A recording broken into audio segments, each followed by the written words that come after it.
BBC की documentary के खिलाफ देश के पूर्व जज, नौकरशाह, राजनयिक और सैन्य अधिकारियों ने मोर्चा खोल दिया है।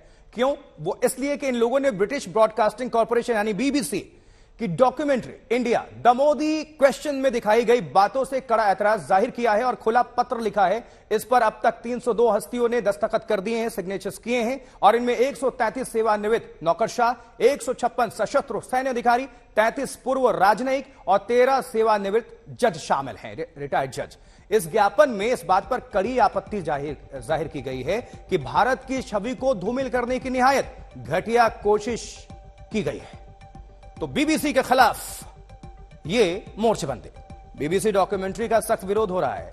भारत की छवि धूमिल करने की साजिश शब्द का प्रयोग और पीएम मोदी को लेकर ये जो भी डॉक्यूमेंट्री तैयार की गई और उस पर ये जो अभी आपको लिस्ट दिखा रहे हैं, दरअसल वो 302 हस्तियां हैं हमारे भारत की जानी मानी, चाहे वो राजनीतिक या वो ब्यूरोक्रेट्स, वो जो जज हैं, उनमें बहुत लोगों के नाम शामिल हैं।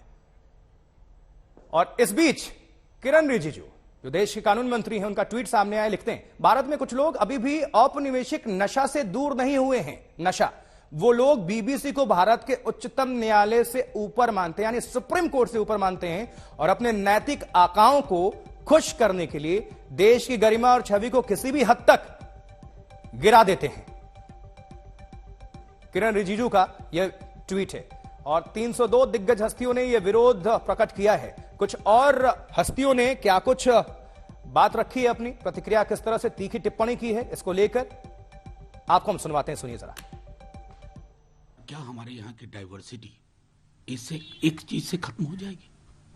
बड़ा मजबूत मुल्क है भैया, इसको इतना कम। मुझे देखिए, कई मैं अग्री करूं ना करूं, मुझे स्मरण है, मैं बहुत छोटा था, माता पिता बताते थे कि जब देश में इमरजेंसी लागू थी तो लोग बीबीसी सुनते थे।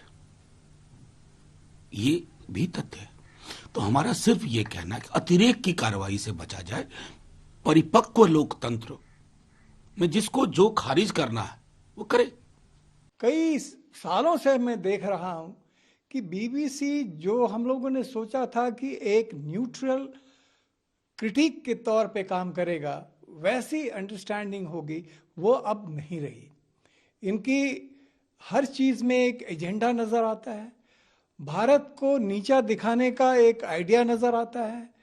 भारत इतना बढ़ रहा है, ऐसे मौके पे उसको उनके जैसे पेट में हजम नहीं हो रहा है कि भारत इतना कैसे बढ़ सकता है। सुप्रीम कोर्ट के आंसर को भी नकारा करते हुए, उसको साइडलाइन करते हुए, वो एक नए एजेंडे के थ्रू एक नई चीज बताने की कोशिश कर रहे हैं, लोगों को गुमराह कर रहे हैं।